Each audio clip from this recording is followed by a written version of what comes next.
August 17, 1963. Memorial Park, Houston, Texas. 2:47 in the afternoon. 4-year-old Sarah Mitchell is playing near the sandbox, her yellow sundress bright against the summer grass. Her mother, Dorothy Mitchell, bends down to retrieve a dropped picnic basket. Sandwiches scatter across the blanket. She gathers them quickly, her back turned for less than 3 minutes. When Dorothy looks up, Sarah is gone. The swing still rocks gently back and forth. Empty. A red sandal lies in the grass, 5 feet from where her daughter stood moments before. Dorothy screams her name. The sound cuts through the humid air like a knife. Other mothers freeze. Men drop their newspapers. Children stop playing. Someone runs to the payphone. Within minutes, Memorial Park erupts into chaos. Mothers clutch their children closer. Men tear through bushes calling Sarah's name. Police sirens pierce the thick August heat. But Sarah Mitchell has vanished. No witnesses saw her leave. No one heard a scream. No struggle. No trace. Just gone. Before we unravel this 61-year mystery that will leave you questioning everything you thought you knew about cold cases, hit that subscribe button. And drop a comment below. Where in the world are you watching from? Let's build this community together. Sarah Elizabeth Mitchell entered the world on February 12, 1959, in a modest Houston hospital on a cold Tuesday morning. She was the youngest of 3 children, the baby of the family, cherished, protected, adored. Her father, Robert Mitchell, was 32 years old, a skilled technician at the Shell oil refinery on the Houston Ship Channel. He worked long hours, came home smelling of grease and petroleum, but always had energy left to swing his little girl into the air, making her squeal with delight. He was a quiet man, steady, the kind who believed hard work and faith would carry you through anything. Dorothy Mitchell, 29, was a homemaker in an era when that word carried dignity, not dismissal. She kept their 2-bedroom house in the Heights neighborhood spotless, cooked 3 meals a day, sewed the children's clothes and sang hymns while doing dishes. She had married Robert at 19, had her first child at 20, and had never known any life but this one. She didn't need to. This life was enough. Their small wooden house sat on a tree-lined street where everyone knew everyone. Screen doors slammed in summer. Kids rode bicycles until streetlights flickered on. Neighbors borrowed sugar and returned it with fresh-baked cookies. It was 1963 Houston, a city transforming from southern backwater to oil-boom metropolis, but neighborhoods like the Heights still held onto small-town rhythms. Sarah's siblings, James, 10, and Margaret, 8, treated their baby sister with typical sibling mixture of affection and annoyance. James let her tag along when he played cowboys. Margaret braided Sarah's blonde hair, teaching her to be a proper lady, though Sarah preferred catching butterflies to sitting still. And Sarah loved butterflies. Obsessed with them. She'd chase them through the yard, giggling, arms outstretched, never quite catching them. She carried a stuffed rabbit named Cotton Ball everywhere, a threadbare thing Dorothy kept meaning to replace but Sarah wouldn't allow it. At night, Sarah insisted Cotton Ball needed his own pillow. She was shy around strangers, hiding behind Dorothy's skirt at church. But with family she was bright, chattering endlessly about clouds shaped like animals and whether butterflies slept at night. August 17, 1963, was supposed to be special. It was Dorothy's 33rd birthday.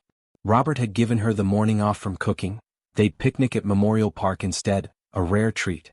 Sarah had picked wildflowers from the neighbor's yard that morning, presenting them to her mother with dirt-smudged hands and a gap-toothed smile.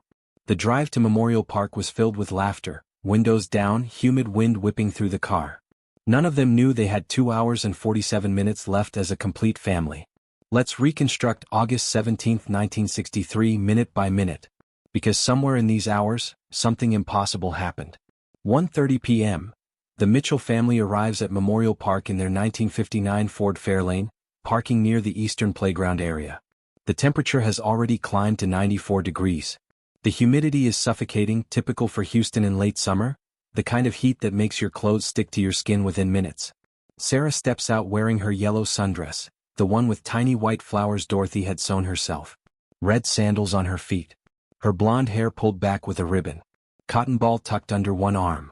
They claim a spot under an oak tree near the playground, spreading a checkered blanket.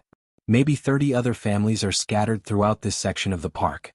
It's crowded but not packed. A normal Saturday afternoon. 2:15 p.m. Sarah gravitates toward the swings, her favorite. Dorothy watches her pump her legs, giggling each time she goes higher. James and Margaret kick a ball in the open field. Robert reads the Houston Chronicle, occasionally glancing up to check on his children. Everything is beautifully, painfully normal. 2:44 p.m. Dorothy lifts the wicker picnic basket, preparing to serve lunch. The handle breaks. Sandwiches, fruit, napkins tumble onto the blanket and grass. She mutters in frustration, bends down to gather everything. Her back is turned to the playground for approximately 2 to 3 minutes. Maybe less. This is the window. 2:47 p.m. Dorothy straightens, arms full of food, ready to call the children. She looks toward the swings.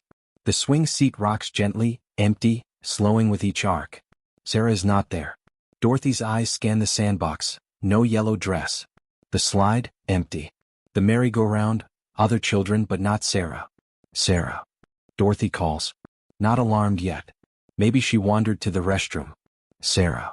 Now there's panic in her voice. Robert drops his newspaper. James and Margaret stop playing. Other parents turn their heads. Dorothy runs to the swings. That's when she sees it. Sarah's right red sandal lying in the grass, 5 feet from the sandbox edge, as if it had simply fallen off her foot mid-step. 2:49 p.m. Dorothy Mitchell begins screaming her daughter's name. The sound is primal, animal, a mother who already knows that something is catastrophically wrong. Park visitors converge. Fathers search bushes. Mothers hold their own children tighter, counting heads. Someone asks if Sarah might have walked to the bayou. There's water nearby. Robert sprints toward it, James and Margaret following. 2:53 p.m. A man in a business suit runs to the payphone near the parking lot, feeds in a dime, dials the operator. We need police at Memorial Park. A little girl is missing. 3:08 p.m. The first patrol car arrives, lights flashing. Officer James Brennan, 28 years old, 2 years on the force, steps out to face a scene of controlled chaos. 50 people searching, calling Sarah's name, looking under vehicles, behind trees, in drainage ditches. He radios for backup. Lots of backup. 3:45 p.m. 30 additional officers and volunteers are combing the 1,500-acre park. Helicopter overhead. News crews arriving. 6:30 p.m. As the sun begins to set, bloodhounds are brought in. They're given Sarah's pajamas from home to catch her scent. The dogs track across the playground, past the swings, toward the parking lot. Then they stop. They circle, confused. The scent ends at the parking lot's edge. As if Sarah Mitchell simply evaporated into the thick Houston air. Within 3 hours of Sarah's disappearance, Houston Police Department launches what would become one of the largest search operations in the city's history. Lead investigator, Detective Walter Grimsby, 42, a 19-year veteran with a reputation for being thorough, relentless, and occasionally obsessive. Grimsby arrives at Memorial Park at 4:37 p.m., his dark suit already soaked with sweat.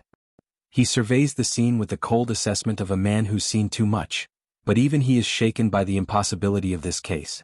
A child doesn't vanish from a crowded park in broad daylight. It doesn't happen. Except it did.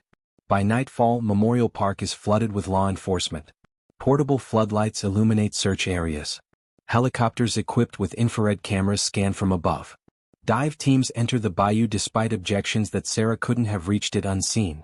Every trash can is emptied and examined. Every vehicle in the parking lot is documented, owners questioned. Nothing.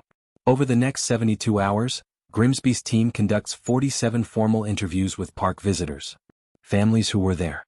Teenagers who'd been smoking behind the maintenance shed. A groundskeeper who'd been trimming hedges on the far side. A homeless man who regularly slept under the bridge near the park's edge. Not one person saw Sarah leave the playground. Not one person noticed the child being carried or dragged. No one heard screaming. No one saw a suspicious vehicle. It's as if she simply ceased to exist at 2:47 p.m. Grimsby focuses on 3 working theories. Theory 1, stranger abduction. The most likely, the most terrifying. Someone watched, waited for an opportunity, took her. But how? In less than 3 minutes? Without anyone noticing? Theory 2, accidental drowning. Perhaps Sarah wandered to the bayou and fell in. But the bloodhounds lost her scent at the parking lot, opposite direction from the water. And the bayou has been dragged twice. No body. Theory 3, lost in the woods. Maybe Sarah wandered into the forested section of Memorial Park and couldn't find her way back. But every inch of those woods has been searched. Dozens of volunteers, shoulder to shoulder, combing through brush. Nothing. By hour 48, theories 2 and 3 are effectively eliminated. Theory 1 becomes the terrible certainty. The FBI enters the case on August 19. Special Agent Carol Hendricks, specializing in child abduction, suggests the possibility of an organized trafficking network. Roadblocks are erected on every major highway leaving Houston. Officers check vehicles, trunks, questioning anyone traveling with a young girl. But it's been 48 hours. If Sarah was taken, she's long gone. The media descends like locusts. Blonde angel vanishes in broad daylight, screams the headline of the Houston Chronicle. Television cameras capture Dorothy Mitchell's televised plea on August 20th. She sits beside Robert, hands trembling, eyes hollowed out by sleeplessness and terror. "Please," she whispers into the microphone, voice breaking. "Please bring my baby home. Sarah, if you can hear this, Mommy loves you. We're looking for you.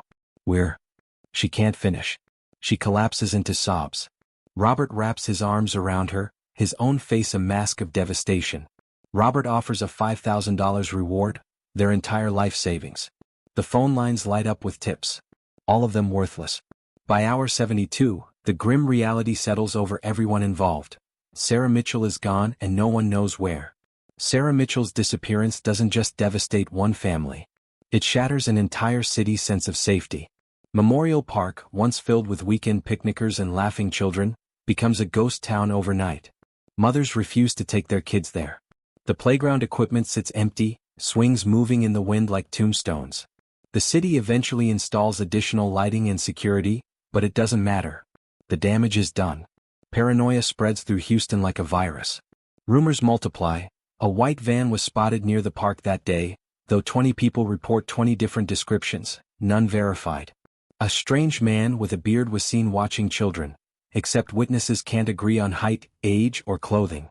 Someone claims they saw a woman leading a little blonde girl toward the parking lot, but when police investigate, the witness recants, admits they're not sure what they saw. Everyone becomes a suspect. Neighbors eye each other with suspicion. The friendly man who always waved to children? Maybe too friendly. The quiet woman who keeps to herself? Maybe hiding something. In the Heights neighborhood where the Mitchells live, residents organize nightly patrols. Men walk the streets with flashlights watching. Churches hold vigils. Hundreds attend, holding candles, praying for Sarah's safe return. Though as weeks pass, prayers shift from return to mercy, from hope to acceptance. Local radio stations broadcast Sarah's description every hour. 4 years old, blonde hair, blue eyes, yellow dress, answers to Sarah Mitchell. If you have any information. Schools implement new protocols. Children are taught about stranger danger for the first time, a concept that didn't exist before this. Teachers are instructed never to leave students unsupervised. Parents begin walking kids to and from school, even older children. Dorothy Mitchell stops leaving her house. She sits by the front window for hours, staring at the street, waiting. Neighbors bring casseroles she doesn't eat. Phone calls she doesn't answer. Robert quits his job at the refinery. He spends every day plastering missing posters across Houston, driving to neighboring towns, following up on every reported sighting himself. He loses 30 pounds in 2 months. James and Margaret blame themselves. "We should have watched her," Margaret whispers to her mother one night. "We were playing. We weren't watching." Dorothy has no comfort to give. She's drowning herself. By the end of 1963, the Mitchell family is fracturing under the weight of their grief. Most detectives learn to compartmentalize. They work the case during business hours, then go home to their families, have dinner, watch television, sleep. They have to, or the job destroys them. Walter Grimsby never learns this skill. Sarah Mitchell's case file comes home with him every night. It lives in his study, spread across his desk, pinned to corkboards covering every wall. Photographs of Sarah. Maps of Memorial Park. Interview transcripts. Suspect list. Tips. Dead ends. His wife, Barbara, tries to be understanding at first. "Come to bed, Walter. You need rest." But as months become years, understanding curdles into resentment. "You love that dead girl more than your own children," she tells him in 1967. "She's not dead," Grimsby responds, though he doesn't believe it anymore. "And even if she is, she deserves justice." They divorce in 1971. Between 1963 and 1978, Grimsby personally investigates over 200 leads. Reports of blonde girls matching Sarah's description in Oklahoma, Arkansas, Louisiana. He drives to each one, showing photographs to local police, interviewing witnesses. Every single lead evaporates under scrutiny. He interrogates 37 known child predators in Texas prisons. He sits across from rapists, murderers, monsters, men who've destroyed children and feel no remorse. He offers them deals, reduced sentences, anything for information. None of them know anything about Sarah Mitchell. In 1971, Grimsby becomes fixated on a suspect. Marcus Dunn, a transient construction worker who frequented Memorial Park in summer 1963. Multiple witnesses place him there. He has a criminal record: petty theft, public intoxication. Nothing violent, but Grimsby's instincts scream guilty. He investigates Dunn for 8 months. Follows him. Questions his employers. Searches his rooming house with a warrant. Finds absolutely nothing connecting him to Sarah. Marcus Dunn dies in a car accident in 1973. Grimsby attends the funeral, stands at the back watching the coffin lowered, wondering if the answer died with him. The case stalls. Grimsby retires from Houston PD in 1988 at age 67, mandatory retirement. At his retirement party, colleagues give speeches about his 44 years of service, his dedication, his countless solved cases. He barely listens. Sarah Mitchell's case remains unsolved, the one failure he cannot forgive himself for. But retirement doesn't mean quitting. Not for Grimsby. He attends every cold case conference within driving distance. Studies new forensic techniques, DNA analysis, fiber comparison, psychological profiling. He maintains contact with the FBI. He updates his suspect list obsessively, cross-referencing names with vehicle registrations from 1963, employment records, criminal histories. By 1995, his health is failing. Emphysema from 50 years of smoking. His hands shake when he writes. But he's still working Sarah's case, still reviewing files at his kitchen table. In 1997, Dorothy Mitchell dies of a heart attack at age 63. Grimsby attends the funeral, standing beside the gravestone watching Robert, now a frail alcoholic, weep over his wife's coffin. Sarah's name is engraved on the stone: beloved daughter Sarah, lost but never forgotten, 1959 to 1963. Grimsby stands there for an hour after everyone leaves, staring at that name. He dies on November 3, 2003, age 82, in a hospital bed with his daughter at his side. His final words are, "Find Sarah." Sarah Mitchell's case file, box number 4471, marked Cold Case, Abduction, 1963, is transferred to the Houston PD archives, stacked among thousands of others. Just another unsolved tragedy collecting dust. There's no neat ending for the families left behind. No closure. Just decades of slow-motion collapse. Robert Mitchell never recovers. In the years following Sarah's disappearance, he becomes a shell of the man he was, the steady, faithful refinery worker who believed hard work and prayer could fix anything. He starts drinking in 1965. By 1970, he's an alcoholic, unable to hold a job. The house in the Heights, once full of laughter, becomes a mausoleum. He dies in 1982 from liver failure. He's 55 years old but looks 75. At his funeral, Margaret and James stand silent, dry-eyed. They grieved for their father years ago. Dorothy outlives her husband by 15 years, but she's already gone long before her death. After Robert passes, she becomes a recluse, leaving the house only for groceries. She keeps Sarah's bedroom exactly as it was in 1963, toys on the shelf, clothes in the closet, Cotton Ball the stuffed rabbit sitting on the pillow. Sometimes neighbors hear her in there, talking to someone who isn't there. She gives interviews on milestone anniversaries. In 1973, the 10-year mark, she appears on local news, still holding out hope. By 1983, the hope has drained from her face, replaced by hollow acceptance. In 1993, the 30-year anniversary, a reporter asks if she still believes Sarah is alive. "I don't know anymore," Dorothy whispers. "I just want to know what happened. Even if it's terrible. I need to know." She dies of a heart attack in 1997. She's buried next to Robert. Sarah's name is on the headstone, though there's no body to bury. The surviving children cope in different ways. James, the oldest, moves to Oregon in 1975 and severs almost all contact with the family. He refuses to discuss Sarah. When reporters track him down for anniversary stories, he hangs up. "I have nothing to say," is all he'll offer. He dies in 2019 at age 66, never having returned to Houston. Margaret takes the opposite path. She becomes a victim's advocate, working with families of missing children. She channels her grief into activism, pushing for better Amber Alert systems, better database tracking. She volunteers with the National Center for Missing and Exploited Children. And she never stops looking for Sarah. In 2005, when DNA databases expand, Margaret submits her DNA sample to Houston PD, hoping for a match if Sarah is ever found, or if a body is ever recovered. For years, nothing. In 2010, she creates a Facebook page, Find Sarah Mitchell, missing since 1963. It gains 400 followers, mostly true crime enthusiasts and other families with missing loved ones. They share stories, offer support. Margaret posts every August 17th, keeping her sister's memory alive. On the 50th anniversary in 2013, local news runs a segment. Margaret, now 58, gray-haired and exhausted, sits in front of the camera. I just want to know what happened before I die, she says, voice steady but eyes betraying decades of pain. Even if the answer is horrible, I need to know. Our whole family died without knowing. I don't want to be next. The segment airs. A few dozen new tips come in. All worthless. By 2020, Margaret has accepted she'll die without answers, just like her parents, just like James. Then 2024 arrives. And everything changes. January 2024. The Houston Police Department Cold Case Unit occupies a fluorescent-lit room in the basement of headquarters, walls lined with file boxes stretching back decades. Murders. Disappearances. Assaults.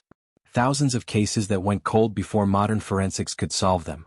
The unit is small, just 4 detectives, and underfunded. But they have something their predecessors didn't: genetic genealogy technology. Detective Lena Torres, 34, leads the unit. She's a rising star in Houston PD, known for her meticulous approach and refusal to give up on impossible cases. She's also a survivor. Her own cousin vanished in 1998, never found. She understands what these families live with.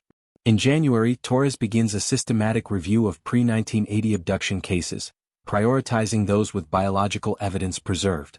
She's looking for cases where DNA might unlock answers 6 decades later. Box number 4471 catches her attention. Sarah Mitchell, age 4, abducted 1963. Inside, she finds treasures. Sarah's baby teeth, collected from her bedroom by Dorothy in 1963 and submitted to police on the slim chance they'd ever be useful. Hair samples. A worn hairbrush. And Dorothy Mitchell's DNA sample, submitted in 2005. Torres extracts what genetic material she can and uploads profiles to 3 databases: GeneMatch, Family Tree DNA, and forensic genealogy networks that combine criminal DNA with civilian ancestry tests. Then she waits. Weeks pass. Nothing. February. Nothing. Torres moves on to other cases, checking Sarah Mitchell's profile periodically but not expecting miracles. Most cold cases stay cold even with new technology, especially cases this old. Then March 12, 2024. 9:47 a.m. Torres is drinking burnt coffee at her desk, reviewing a 1977 homicide file, when her computer chimes. An alert from Family Tree DNA. Match detected. Her heart rate spikes. She clicks the notification. The results load: a partial DNA match to Margaret Mitchell's sample. Probability: 99.9% sibling relationship. Torres stares at the screen, not breathing. That's impossible. Margaret Mitchell only had 2 siblings, James, who died in 2019, and Sarah, missing since 1963. There is no third sibling. Unless. Torres clicks deeper into the match. The matching profile belongs to a woman who submitted DNA to 23andMe in 2022 for ancestry research. Name: Rebecca Lawson. Age: 65. Location: Sacramento, California. Born: 1959. The same birth year as Sarah Mitchell. Torres cross-references Rebecca Lawson's profile. Blonde hair. Blue eyes. Height and build consistent with projected adult dimensions based on Sarah's childhood measurements. Torres's hands are shaking now. She pulls up Rebecca Lawson's 23andMe family tree, the public portions. Rebecca listed her mother as Eleanor Lawson, deceased 1998. Father: unknown. Adopted: 1963. Adopted in 1963. Torres grabs her phone, dials Margaret Mitchell's number. It rings 4 times. She almost hangs up, afraid she's wrong, afraid she's about to destroy this woman with false hope.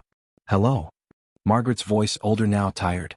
Ms. Mitchell, this is Detective Lena Torres with Houston PD Cold Case Unit. Are you somewhere you can sit down? Pause.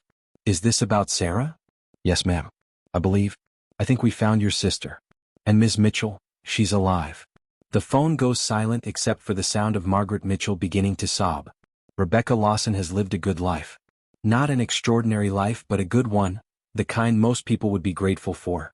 She's 65 years old, living in a modest ranch-style home in suburban Sacramento. Married to David Lawson for 42 years, they met in college, fell in love over shared affection for poetry and terrible puns. 3 grown children: Michael, 40, a software engineer; Jennifer, 37, a high school teacher; Amanda, 33, a nurse. 5 grandchildren who visit on weekends, filling her house with the beautiful chaos of young life. Rebecca works part-time at the Sacramento Public Library, a job she's held for 20 years.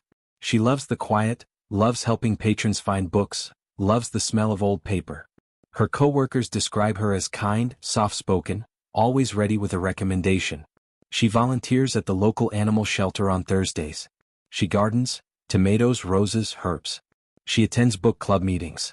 She watches Jeopardy every evening with David, competing to see who can answer more questions correctly. It's an ordinary, beautiful, fulfilled life. And it's all built on a lie. Rebecca has always known she was adopted. Her mother, Eleanor Lawson, told her from the beginning. "I chose you," Eleanor would say, hugging young Rebecca close. "Out of all the children in the world, I chose you to be mine." Eleanor was a single mother, something unusual in the 1960s but not unheard of. She worked as a seamstress, took on extra alterations work to pay bills. Money was tight, but Eleanor was devoted, loving, present. She attended every school play, every parent-teacher conference. She taught Rebecca to sew, to cook, to be strong. Eleanor died in 1998 at age 67, cancer. Rebecca was at her bedside, holding her hand. "You were the best thing that ever happened to me," Eleanor whispered near the end. Those were nearly her last words. Rebecca grieved deeply. She kept her mother's ashes on the mantel in a simple urn. She still talks to it sometimes. In 2022, curious about her heritage, Eleanor had been vague about the adoption details, only saying it was through a private agency in Texas. Rebecca purchased a 23andMe kit. She spit in the tube, mailed it off, expected maybe to find she was Irish or Italian or Scandinavian. When the results arrived, she discovered DNA matches to people she'd never heard of. Multiple matches in Houston, Texas. Surnames: Mitchell, O'Brien, Rodriguez. Genetic relationships: close family. Rebecca was confused. She sent a few messages through the platform but no one responded. She assumed it was a database error, a glitch. She forgot about it. Until March 13, 2024. That morning, 2 Houston police detectives and an FBI agent knock on her door. Rebecca answers in her gardening clothes, dirt under her fingernails, confused about why law enforcement is at her home. "Ma'am, are you Rebecca Lawson?" the older detective asks.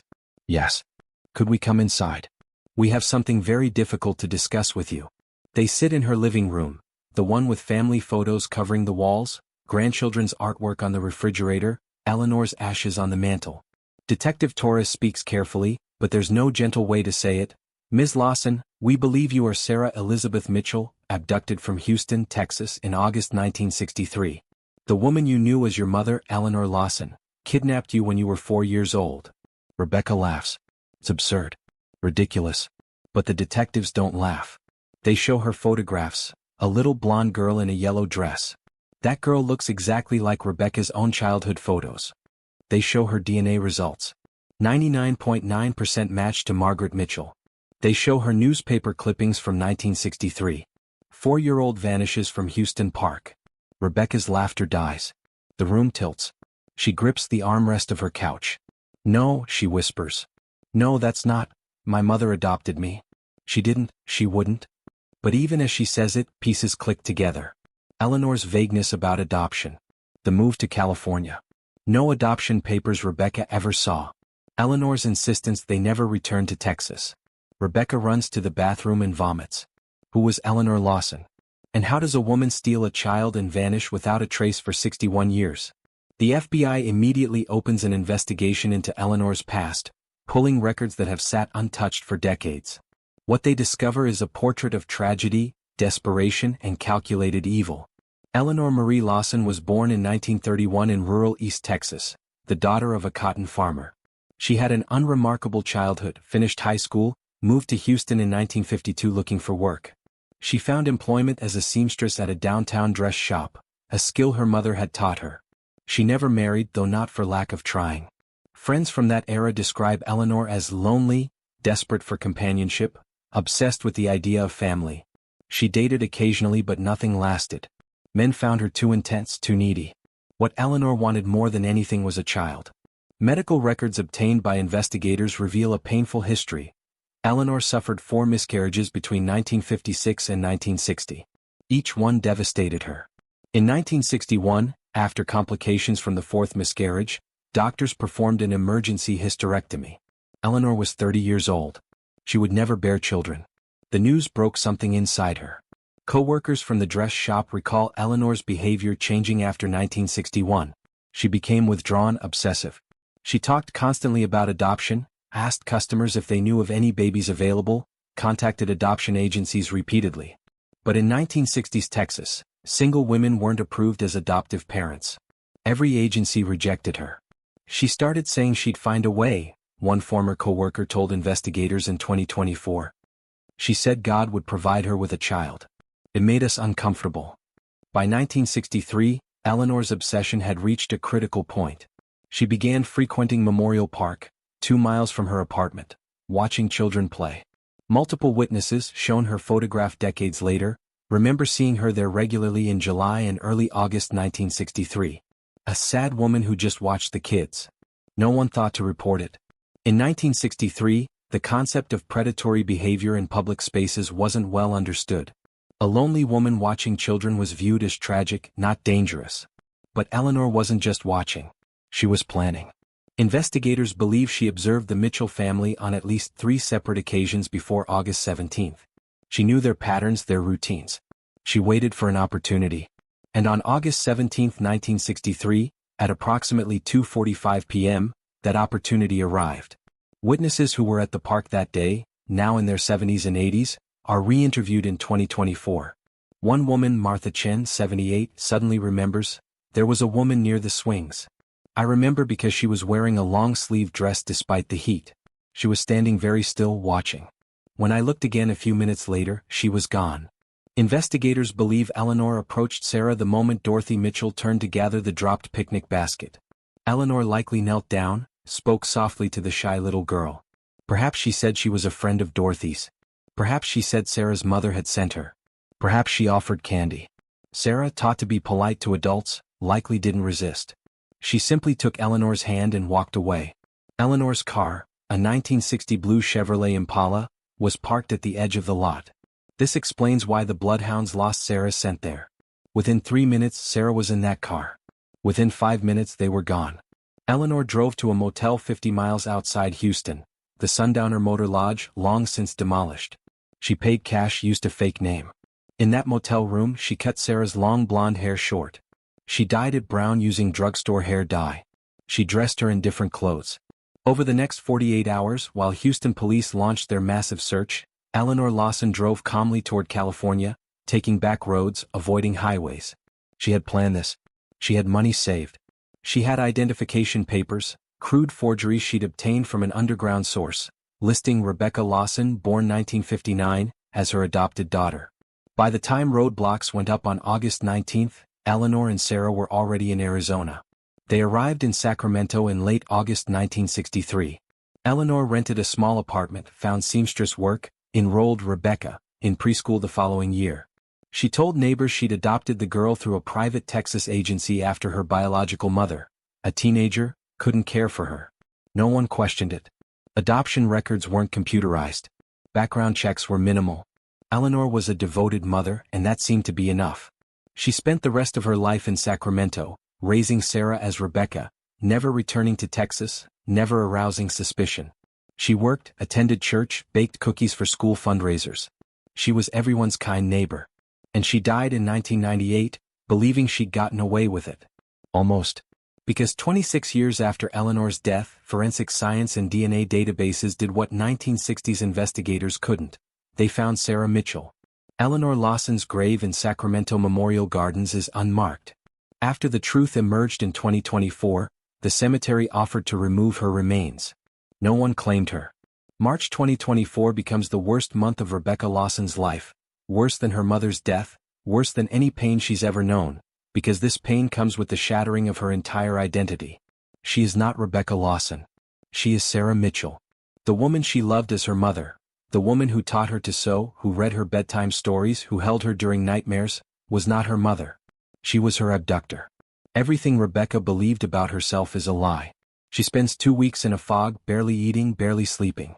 Her husband David tries to support her, but how do you support someone whose reality has been erased? Her children visit constantly, equally devastated. Her grandchildren ask why grandma is crying. She starts therapy, intensive sessions 3 times per week. Her therapist specializes in trauma, but even she admits this is unprecedented territory. You're grieving for yourself, the therapist explains. For the life you should have had.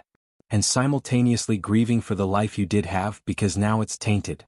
Rebecca has no memories of Texas, no memories of Dorothy Mitchell, no memories of being Sarah. Her earliest memory is from around age 5, living in California with mom, baking cookies, flour everywhere. Everything before that is gone, buried under 6 decades of a different life. The media finds out. By late March, the story explodes. Woman discovers she was kidnapped 61 years ago. Rebecca's phone rings constantly, journalists, producers, true crime podcasters, all wanting her story.